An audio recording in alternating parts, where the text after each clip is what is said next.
Okay, Parag mentioned I'm going to be talking about managements. I'm going to talk about a sub-segment of the management, not broadly management. It's titled control. So all along we have been talking about looking at equity ownership as partnering in a business. Conceptually it's right, but when it comes to implementing it, there are some differences. So when you, let's say, have a 25% or a 50% stake in the company, you have a significant say in how the company is run. Whereas if you own 100 shares of a large listed company, you will not have much of a say in what is happening. So there are some nuances that one should be aware of, and those are the things that I'll be discussing today.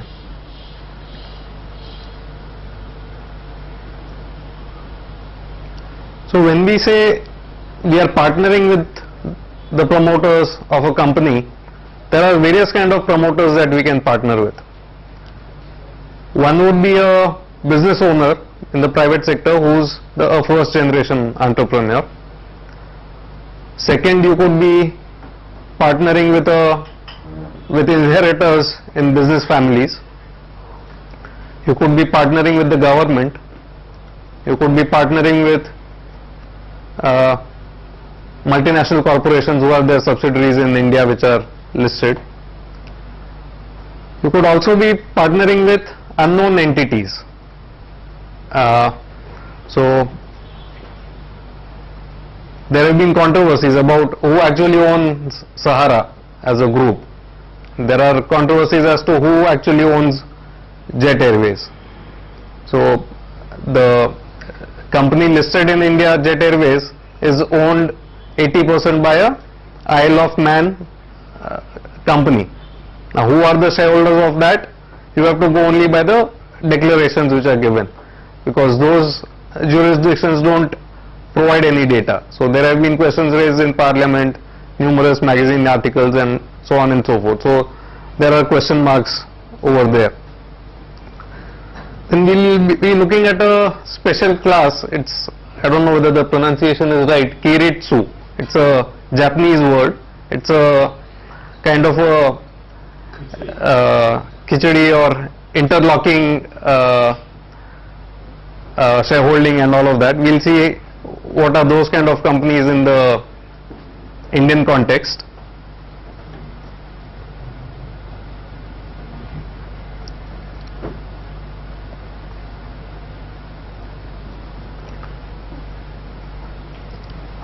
See, the first problem which arises when you have a corporate form of governance as compared to a partnership firm or even a private limited company is that the owners of the business are removed from the day-to-day functioning of the company. So in a lot of professional companies, what starts off as a good design where people who know the business best, people who are well qualified to run the business and who get promoted to run the company, so over a period of time has potential of degenerating into something else.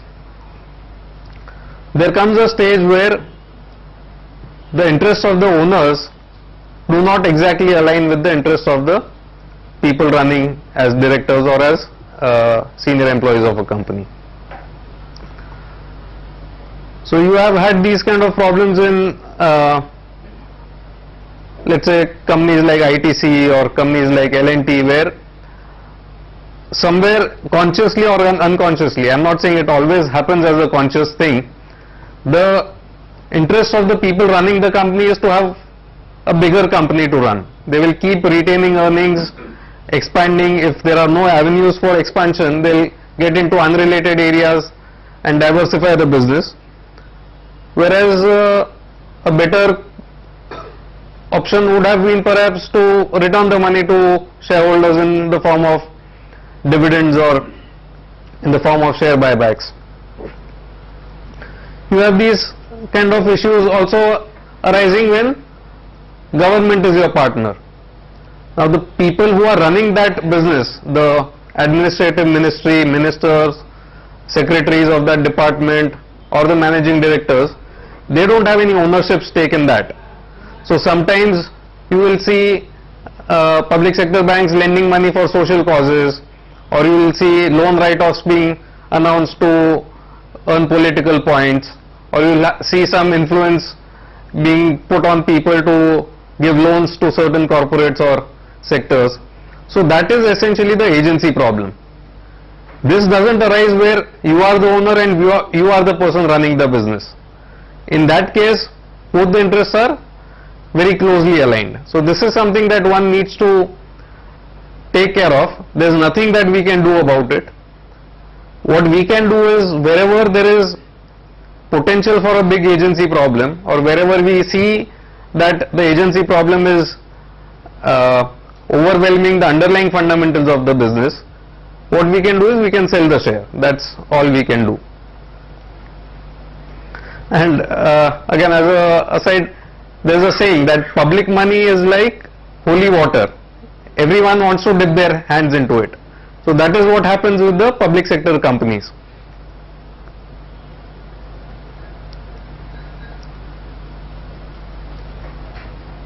Another very important thing to be aware of is that how much you own in a company is not certain in a lot of cases. Last time we saw the balance sheet of Glaxo, where over a period of 10 years, more or less the equity was constant. There was one small merger and there was one small buyback, but other than that, equity was more or less constant. On the other hand, we saw a balance sheet of Pantaloon, where there was continuous equity dilution and so on and so forth. Here I am not just talking about raising more money from the public. Here I am talking about heads I win, tails you lose kind of situations.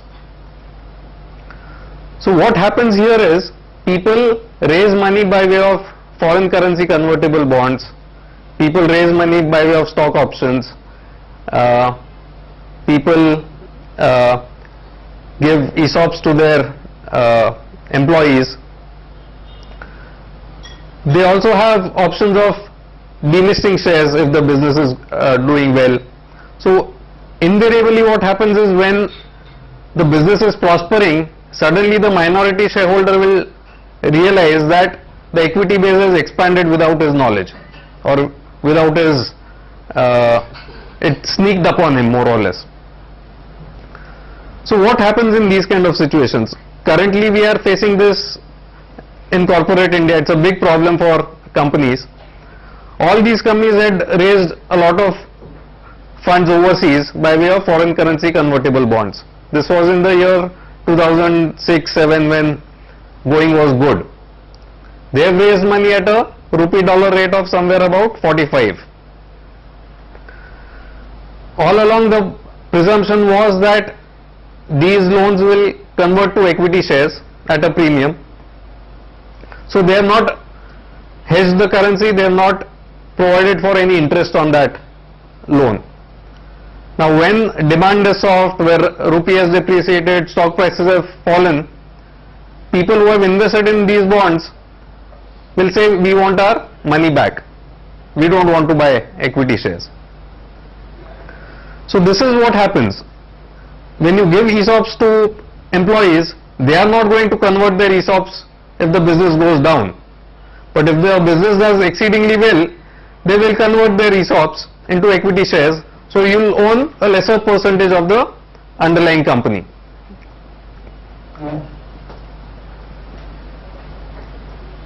You have also had situations in the past where companies went for forced buybacks or forced cancellation of equity shares.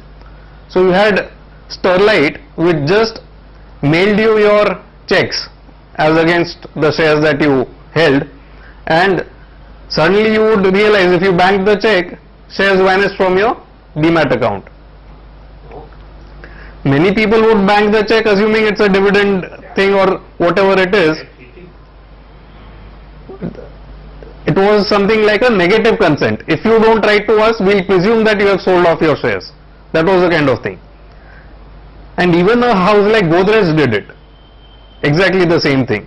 So Godrej Industries, which had a lot of rights on this Vikhroli property, was listed and there were a lot of minority shareholders. Again, what they did is, we are writing to you. If you don't reply to us within such and such time, we are assuming you are selling off your shares.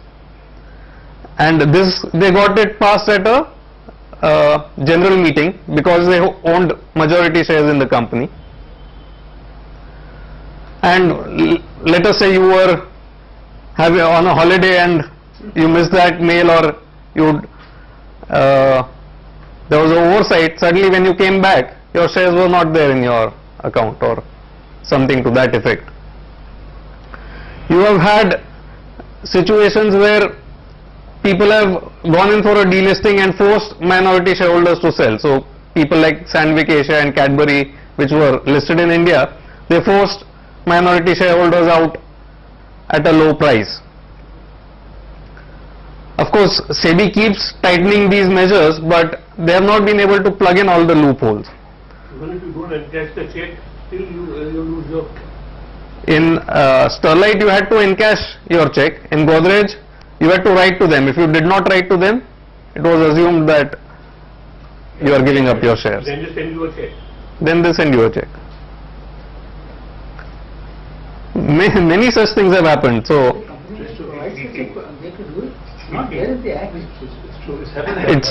it's there in the Act. Companies Act says you have to pass a shareholders resolution. But in a shareholders resolution, if the promoters own 70% and remaining 30% is widespread, who is going to block that vote? Legally, they did all that was required. They passed a shareholders resolution. They went to the High Court for what they call a scheme of arrangement, and they bought back shares at 18 rupees or 20 rupees, whatever was the price. A lot of companies issued convertible bonds those days. They used to do the same thing. If you don't have investments of period, your shares are sold off. See, also sometimes in illiquid companies, 500 shares, 1000 shares may be trading on the market, and the share price may be not representative of the fundamental value. It may be a severe undervaluation. So what people will do is, they will pass a resolution allowing themselves to hike stake at the market related price through a private placement or a preferential allotment, whatever you call it. If they were to buy it from the market, they wouldn't get any significant quantity, and they would have to drive up the share price some 2 times or 3 times. But this is a route that people adopt. Another favorite mechanism is, people will allot themselves options to buy shares. Now earlier they could get away with paying 10%, now they have to pay 25%, but again the thing is the same. You pay 25% of the existing share price as a option premium. If the share price falls more than 25%, you renounce your options. You do not exercise them, because you can buy them from the market at a cheaper rate. But if the share price goes up, then you exercise the options and then you sell it in the market. So companies using these tactics are in effect not friendly to the minority shareholders, and one should be guarding against these kind of companies. The problem is, even reputed business houses have been using these mechanisms, so one should be always on one's guard. So as they say, the price of freedom is eternal vigilance. Same way the price of prosperity in stock markets is also eternal vigilance.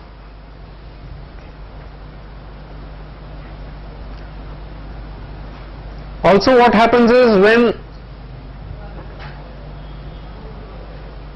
there's a company with multiple businesses,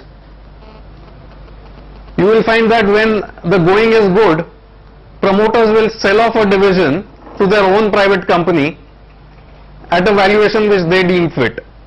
There is no competitive bidding for this, and sometimes it happens even without shareholders' consent or even without shareholders' knowledge. I'll give you an example. So, all this came out when there was a fight between Anil Ambani and Mukesh Ambani. What it transpired is the entire funding for Reliance Infocom, which was the telecom venture, or almost 95% of that funding came from shareholders of Reliance Industries.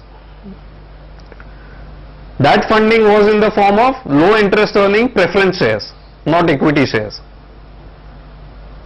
And most of the equity was kept with the promoters.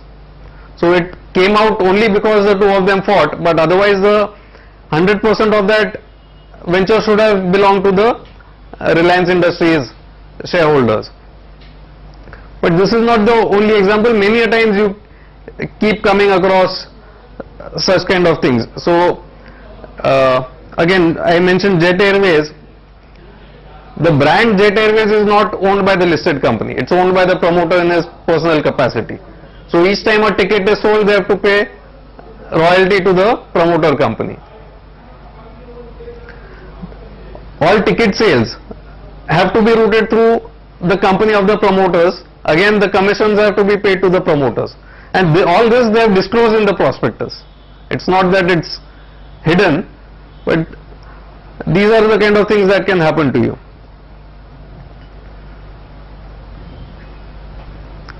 I'll talk about the Tata group. The listed companies in the Tata group are approximately valued at this level, 4,46,000 odd crores. The approximate valuation of Tata Sons would be 2,47,350 crores. This would have gone up or down. Maybe it would have gone down a bit in this crash, but so it is not quoted. Tata Sons is not quoted. Tata Sons is not quoted, but the shareholding it has in the listed companies, you can arrive at some valuation for that, and you can arrive at some approximate valuation for their unlisted businesses. And also they have made rights issues in the past and all of that, so you have some kind of indications. So I have a quiz. Tata Group has been known for its philanthropic activities. What is your estimate? How much money would they be spending on charitable activities in a year? So this is how much they own, and this is how much the companies are worth. Tata Industries you are talking. Tata Industries. I am talking about Tata Sons only, which is the main holding company, which owns most of the shares. There would be Tata Investment Corporation and other things. Around 400 crores. Okay.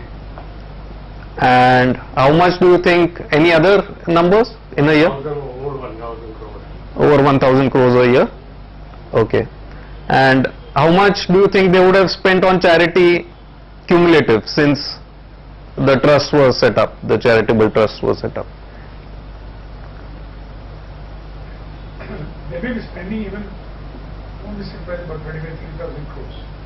25-30,000 crores on charities in a year. Okay. And cumulative, we have a range. We have from 400 to 25-30,000 crores. Cumulative, any guesses till date? Maybe about 4,000-5,000. How many years are you talking about? Since the first generation, 50 years. yeah, 50 years, yeah. And it would be lakhs of crores. Lakhs of crores? Maybe around 4,000 crores. 4,000 crores. 4,000 crores to a lakh of crores, 400 crores to 25,000 crores. That's the range.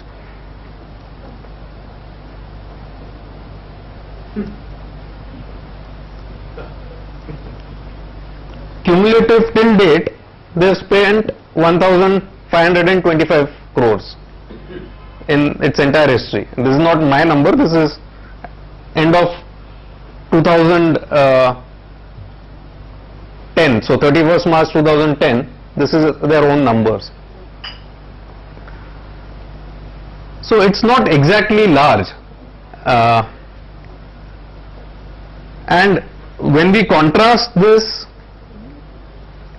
with, let's say, what Bill and Melinda Gates Foundation is doing, or where Buffett is giving to charity. What they do is, we own business, we don't want that to go to the person we nominate, we want to give it away to charity. So they say each year you should, let's say, sell 5% of our stock, whatever money you realize, you spend it on charity. Here actually the two trusts, Tata Sons and all the companies and all the structures that are there around, it's actually a Kiritsu kind of structure, or it's actually a holding company kind of structure. If you compare this number with the value of their holdings, it's maybe, if they own 100 rupees, they spend 10 paisa in a year effectively, half or whatever, 0.1%, not half percent, 0.1%. So Per year, yes. per year, Yes. per year, Point 0.05.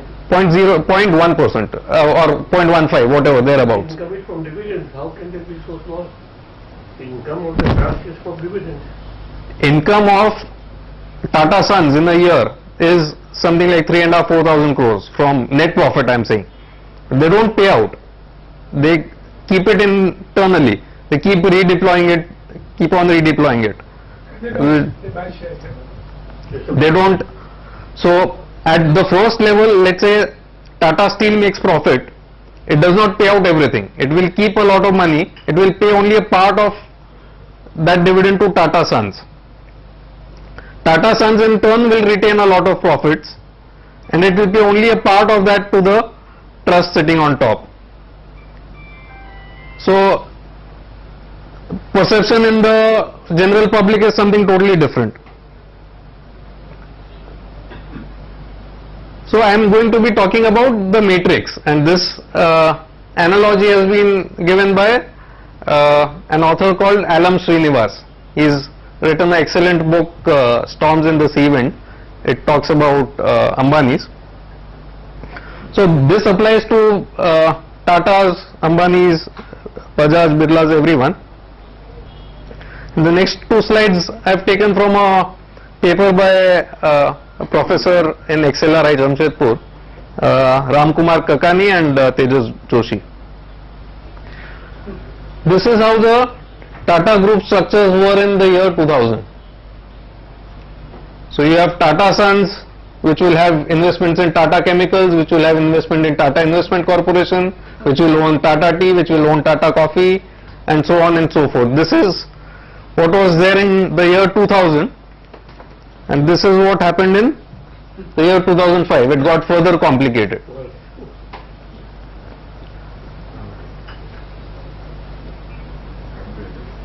The problem with this kind of structure is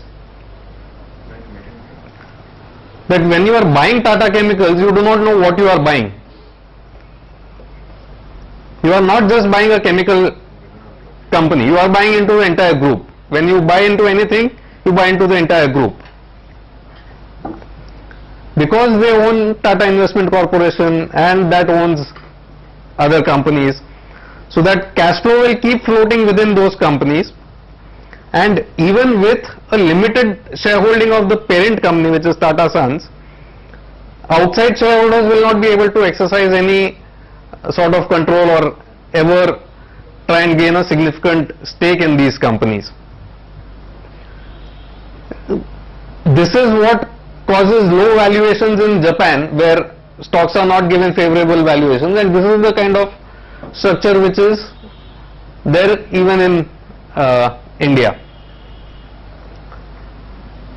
Now, India has been lucky that we have had people like, let's say, JRD Tata or Ratan Tata running the helm of Tata Group companies.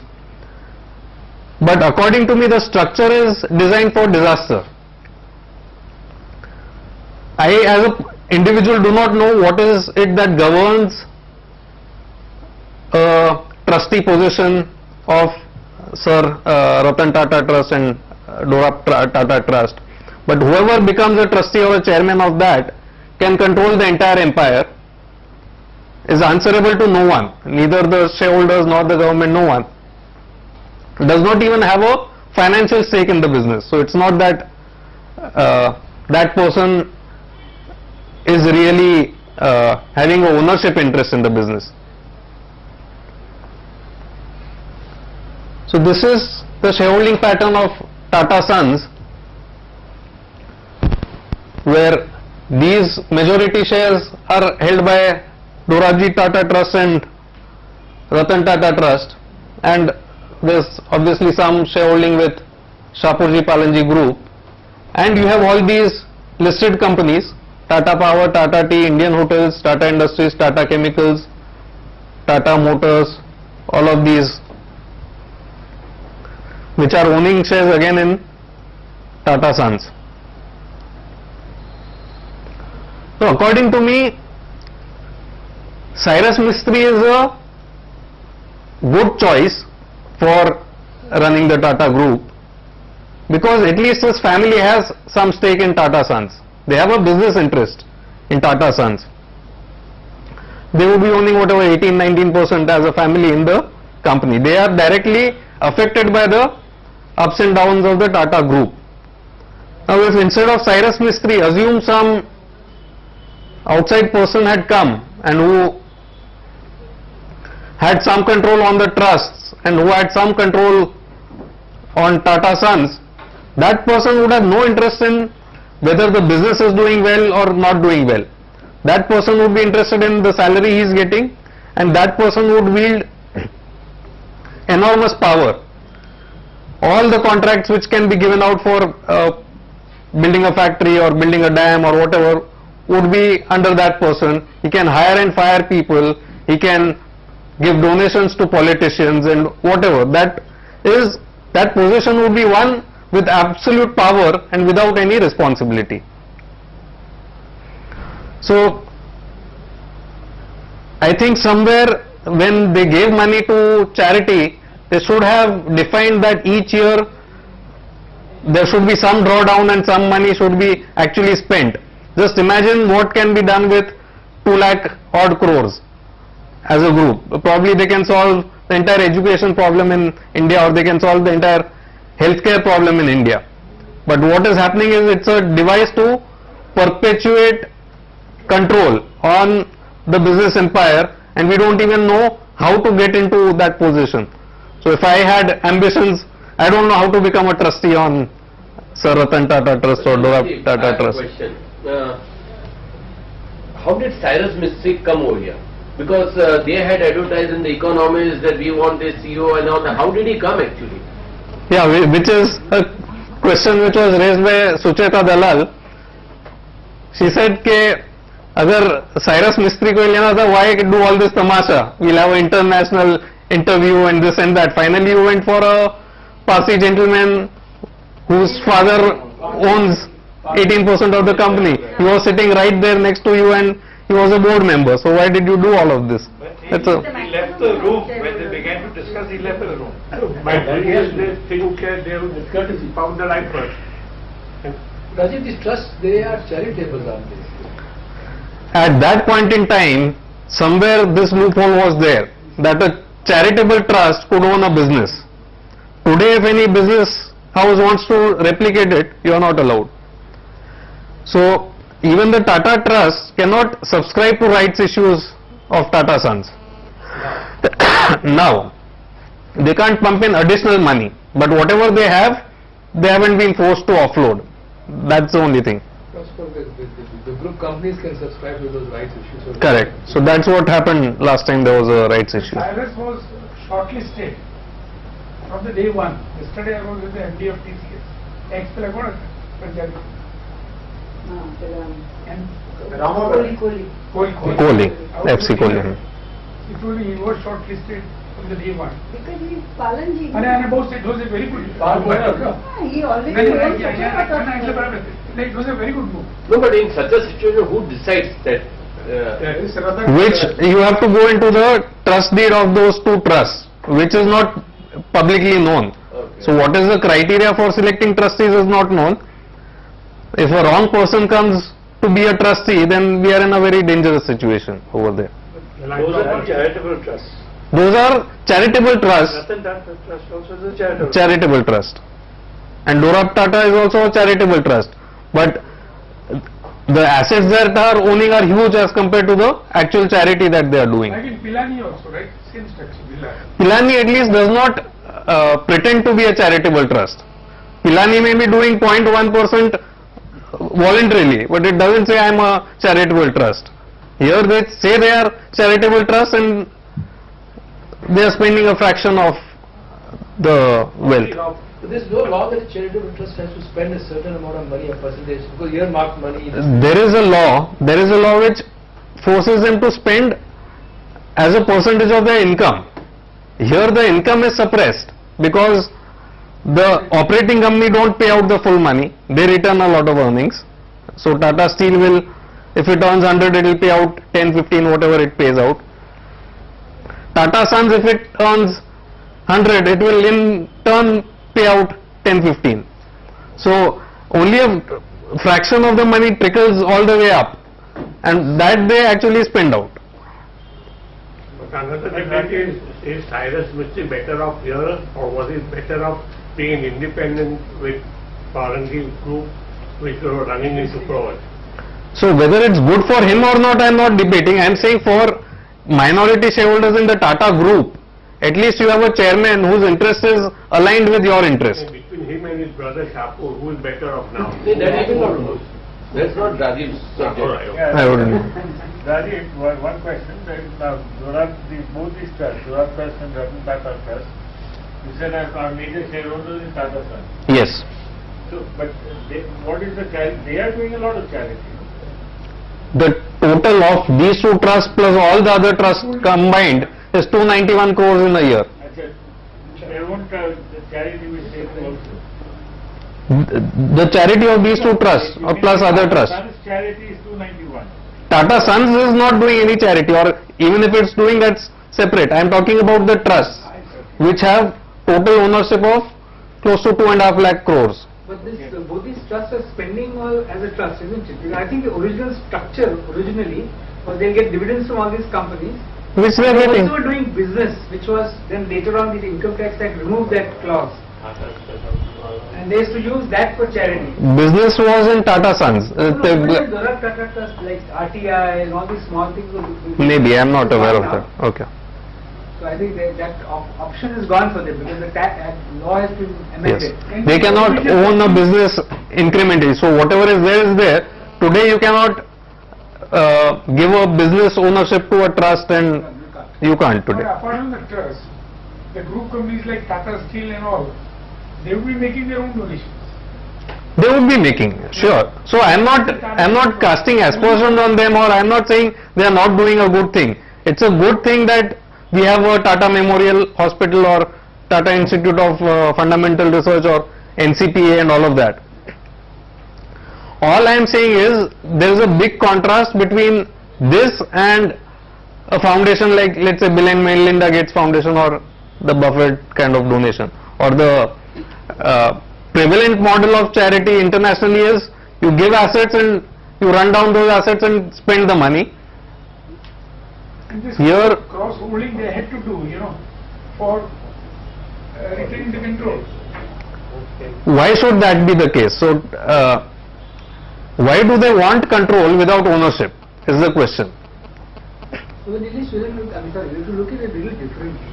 What happens is, let's say you own companies, right? Now let's say a company does a lot of, makes profit, some makes a loss. As far as they are concerned, they get only dividends. Tata Sons only gets dividends, it's not doing any business. So technically speaking, they are getting they get dividends from various companies which then gets reinvested. Rather than doing that, what they're doing is, let's say Tata Chemicals makes a lot of money 1 year.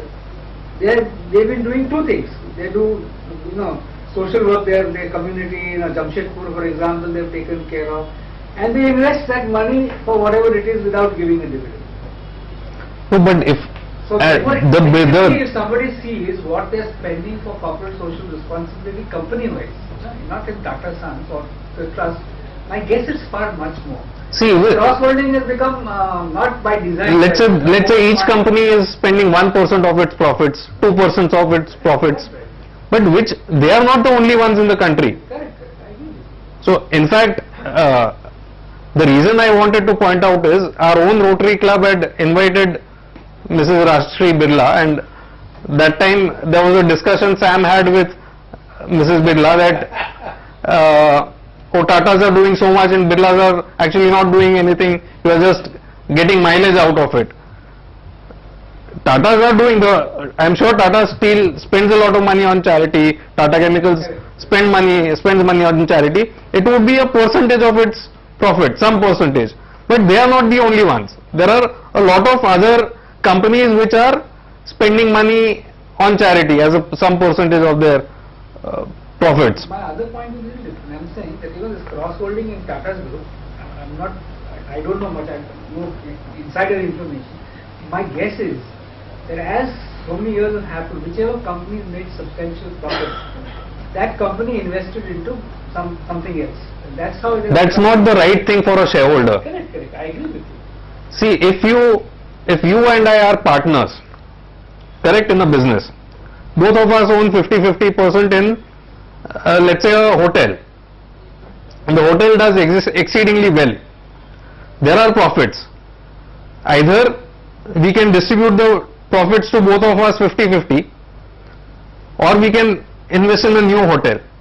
But instead of that, since you are a passive partner and I am the active partner, I said let's take all that profit and put money into my own family automobile dealership. Is that fair to you? No, that's not. That's what is happening over here. Rajeev, that the Shapoorji family have been very magnanimous, no? Strictly speaking, they own all these companies, really, major portion of They don't have a choice. Whoever controls the trust controls the group. So when Mr. Ratan Tata relinquishes chairmanship of the operating companies and he continues to be the head of the trust, Cyrus Mistry serves at his pleasure. Technically, I am not saying he'll misuse that, or I am not ascribing any motives, but the trust is the all-powerful entity in this group.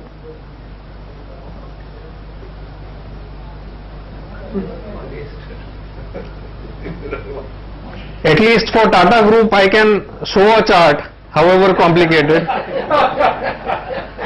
Here I have not even made an attempt.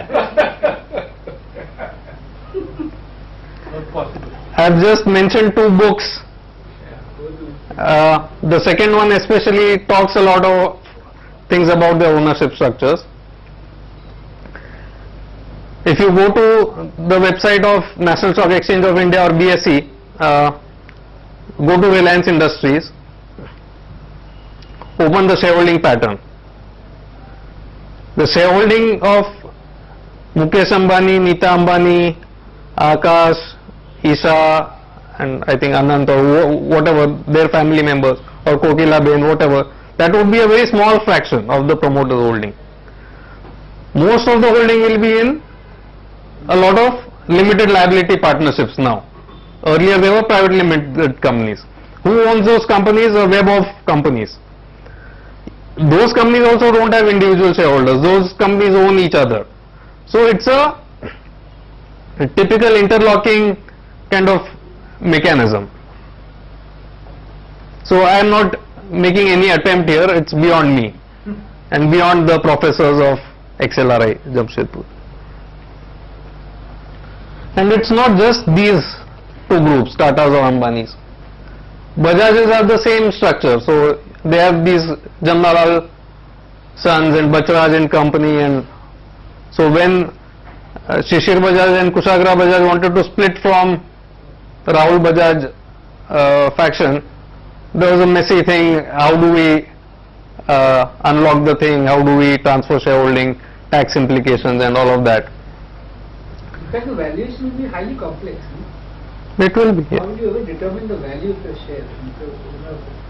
That's what causes most of the heartburn. So even if people get a substantially big amount, they will always be in a comparative game. I got less than the other guy. That's what causes all this pain.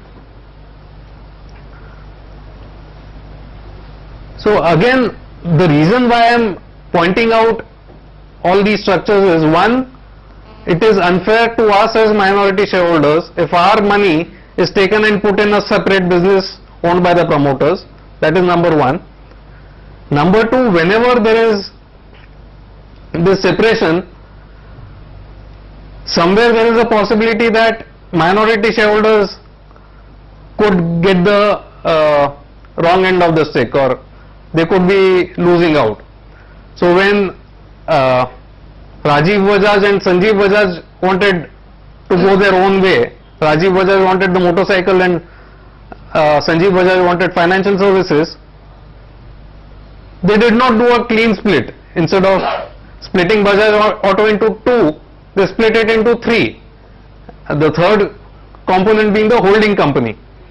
Now that did not have any operating businesses, and it was known from day one that that will suffer from poor valuation. Now this was a very bad thing to do on minority shareholders. Overnight, I think, after this was announced, share price crashed from 2000 to somewhere about 1100 or 1200. So that is the issue which comes from these kind of. No, but when they invest again into the group companies, hotel there will be limit up to which you can do. So you diversify and put in good group companies, and the shareholders of both the companies benefit. World over, Sujit bhai, wherever you have conglomerates, where you have one business house being present in 5 or 6 different industry segments, it has always suffered a discount as compared to its true valuation.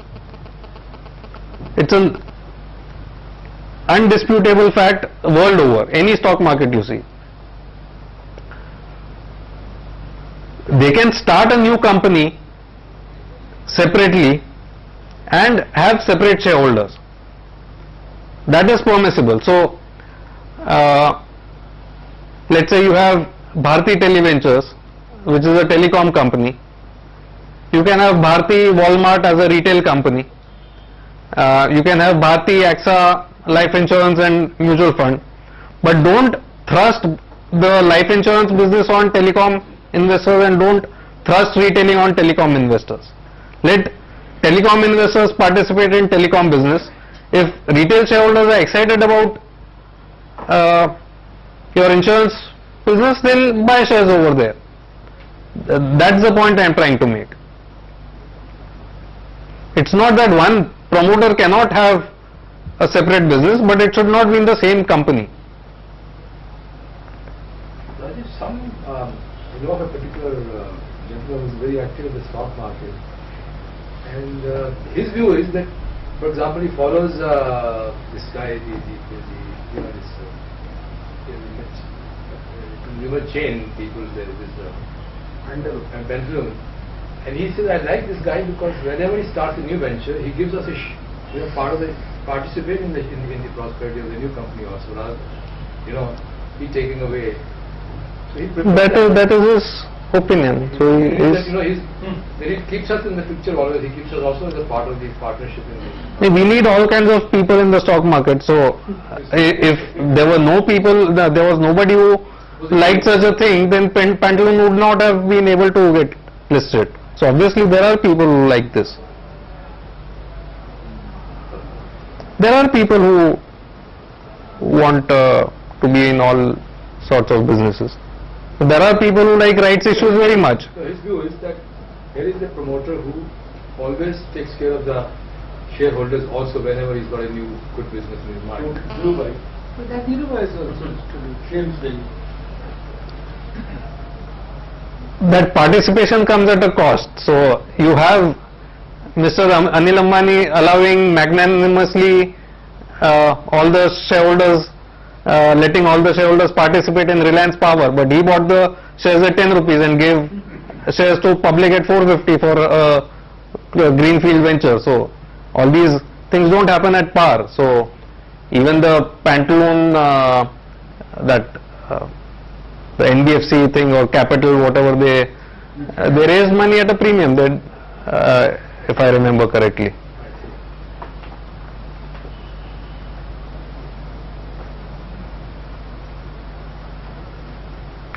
So basically, look for companies where the share capital remains more or less constant through the years.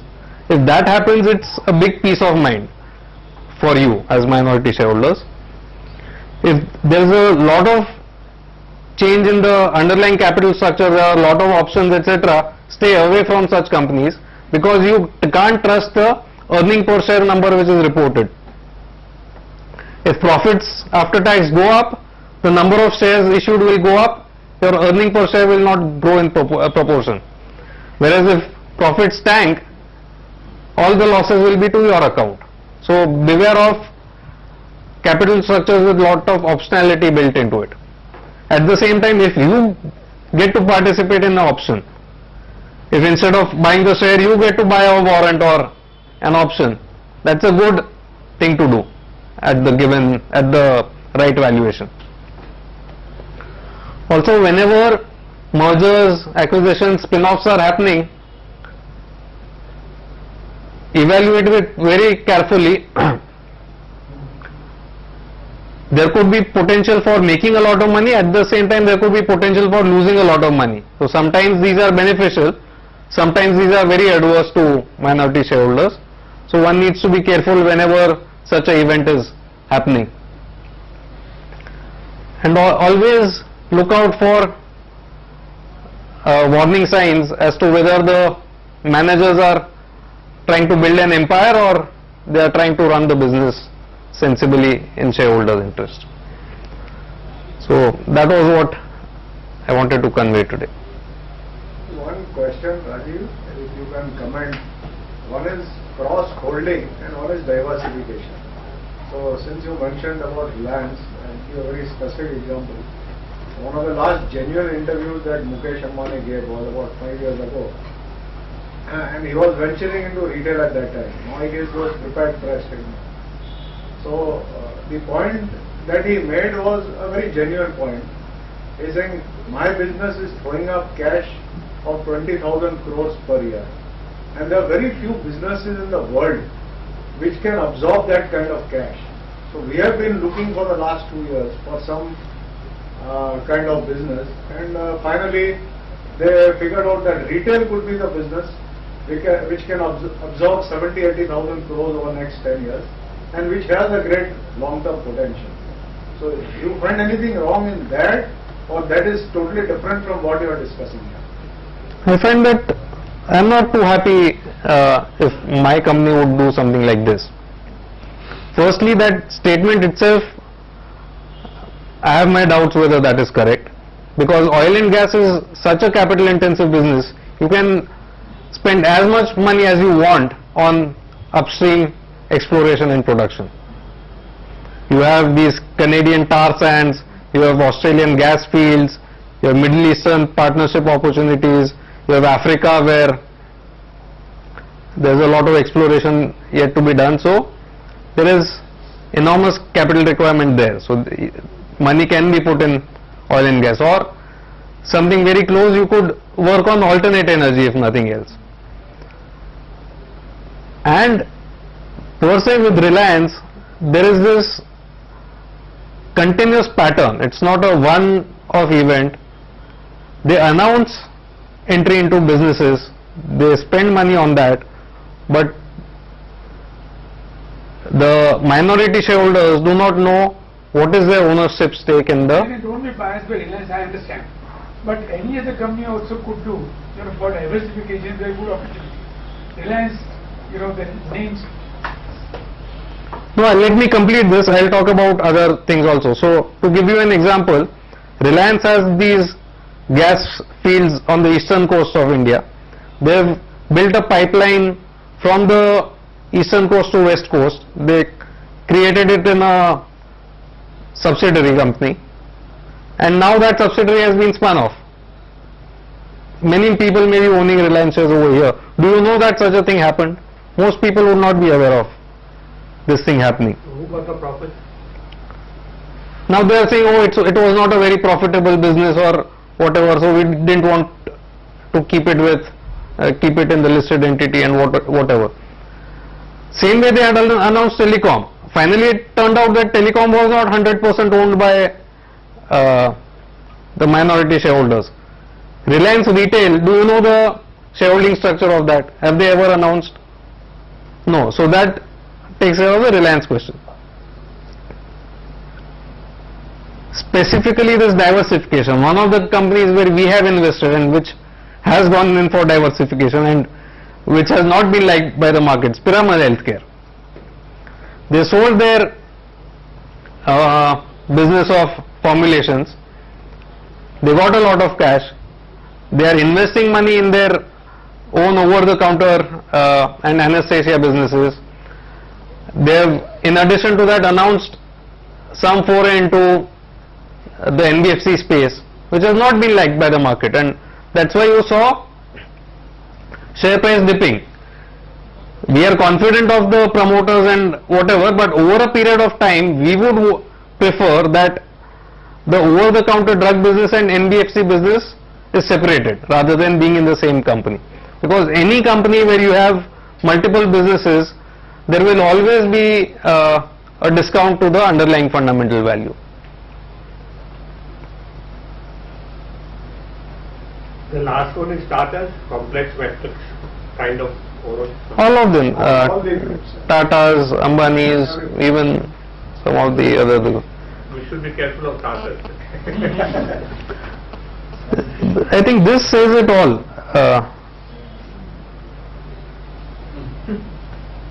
See, if you are invested in Tata Power Company, at least as of 2005, it did not have outside investments. So here, you know you are buying a power company. But if you are buying this company, then you are also buying a hotel company, you are also buying into the full group. And if you are buying Tata Tea, then you are not only buying the beverage company, you are also buying chemicals and in turn buying all of that. So TCS per se, at least at that time, it did not have outside investments. I don't know the situation as of today. No, but in the totality of the things that you see, Tata Group shareholders are quite prosperous. You know, See, Bajaj Auto shareholders have also done well.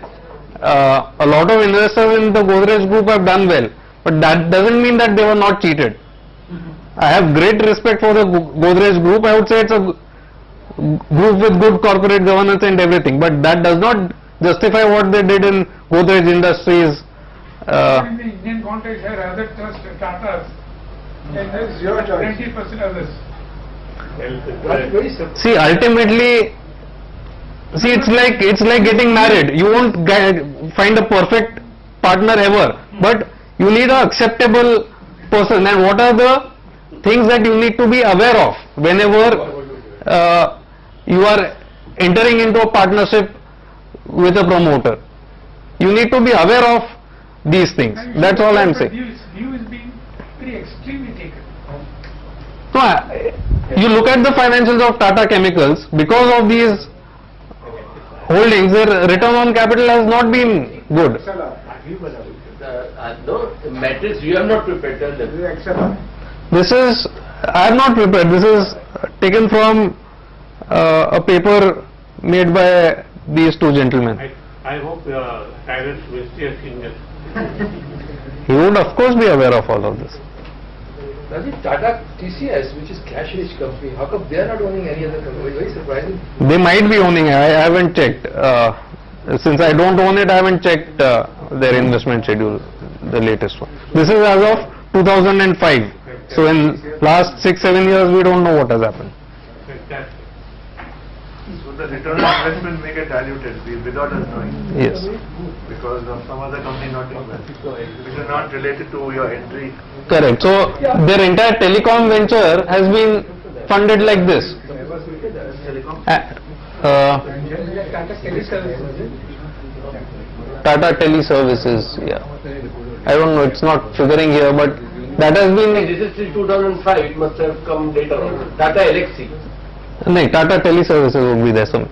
See, also it's because of this kind of structure, you had the situation where thousands of crores went from the Tata group to Unitech without shareholders knowing anything. So whose money was that? Where, and this is what is being fought in the courts. The historical fact, because in India capital was always very, very scarce, and all large groups, if they have to grow, this was the only way they could raise money and do it and have a control.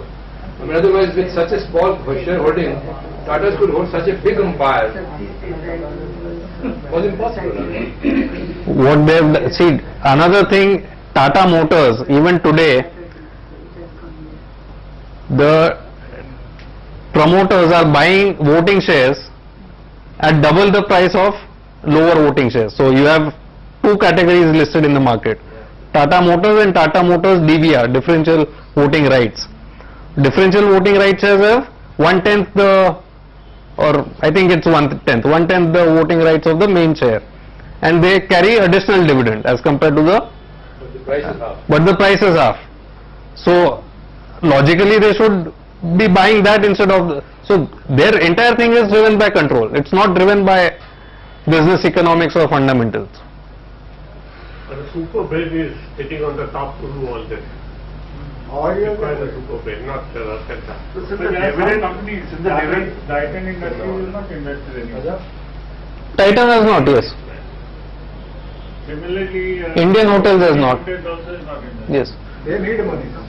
They don't have money. They need money to invest. No, They are already short of money. They are already short of money. But the cash-rich company is Very short of money.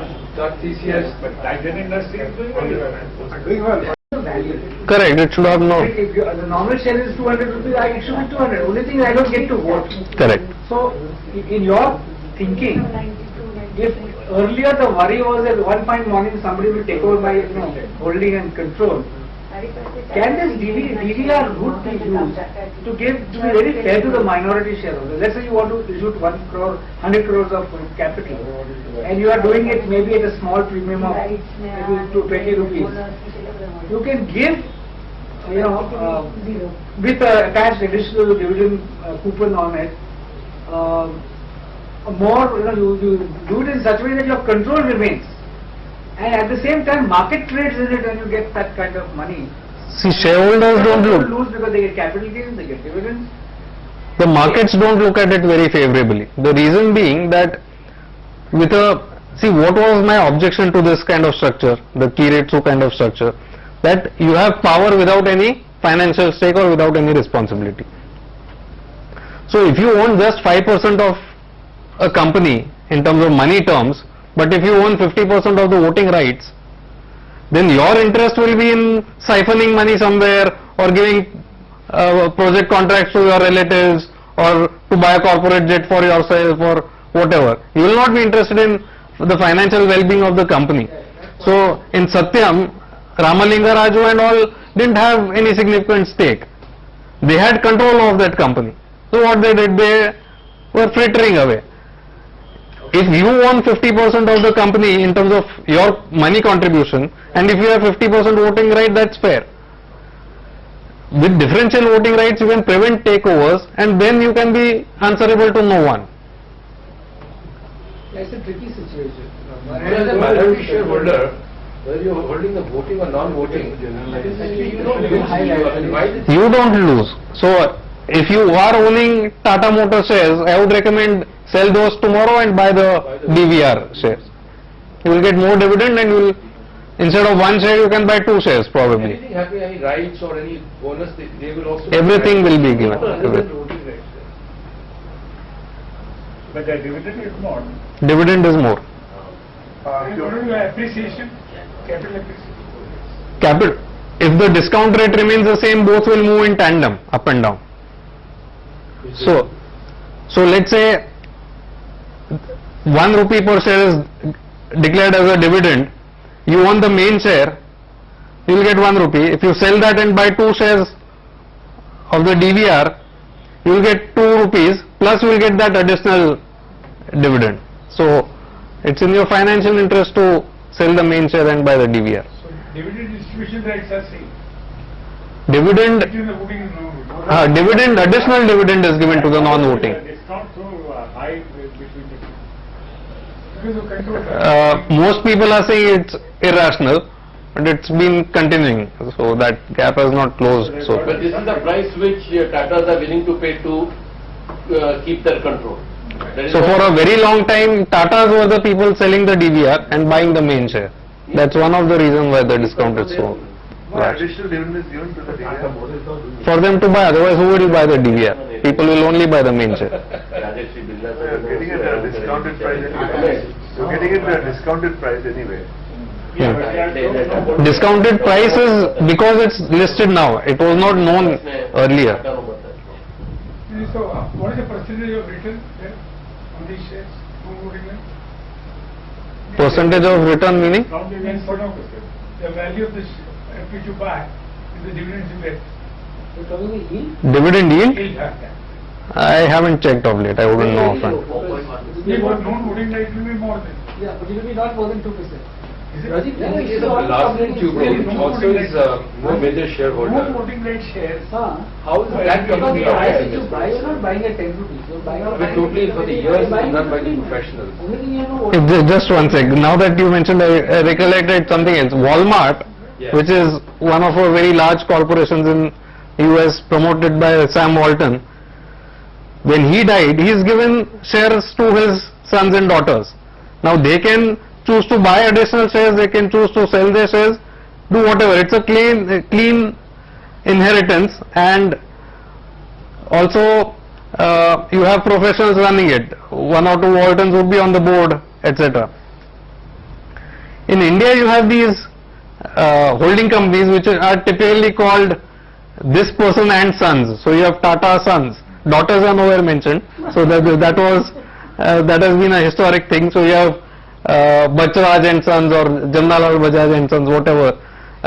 You will have Nalwa Sons, and so these companies are there. None of the individual inheritors have any control. So that's what causes all these fights. If you have the clean shareholding pattern, also it's good for inheritors. That's what I would think. As far as Larsen Tubro goes, the biggest shareholder is Government of India. It's what is called SUTI, the ex-UTI thing. So in L&T, in Axis Bank, and in ITC, the biggest group is Government of India, plus all these institutions like LIC and all that. So that's why no one is able to take control. Initially, Reliance Group tried to take over, but they were blocked by the institutions. It would be a very interesting thing had Tata Sons shares being held overseas, like the Vodafone case, and had it sold to somebody else. I don't know what would have been the capital gain issue of that would have come up. Because they're holding, underlying shares are everything. Okay, you will take the next one? That will be very interesting. Normally we don't have a trading certificate. He's Irish. Yeah, his father is a foreign national. I don't know about. He is also Irish, is it? Yeah, so even in Jet Airways, Mr. Naresh Goyal is a German citizen residing in the UK, having a Isle of Man company which owns an Indian airline. So you have these kind of things. Okay, thank you, Rajeev. I hope everyone enjoyed it. It was very good insight for us to understand that if we are going to be shareholders, this is also one thing which is important, more than what the profits are or the EPS. Of course, the sessions following in the month of February, March, they would be also as interesting as this. Thank you, Rajeev.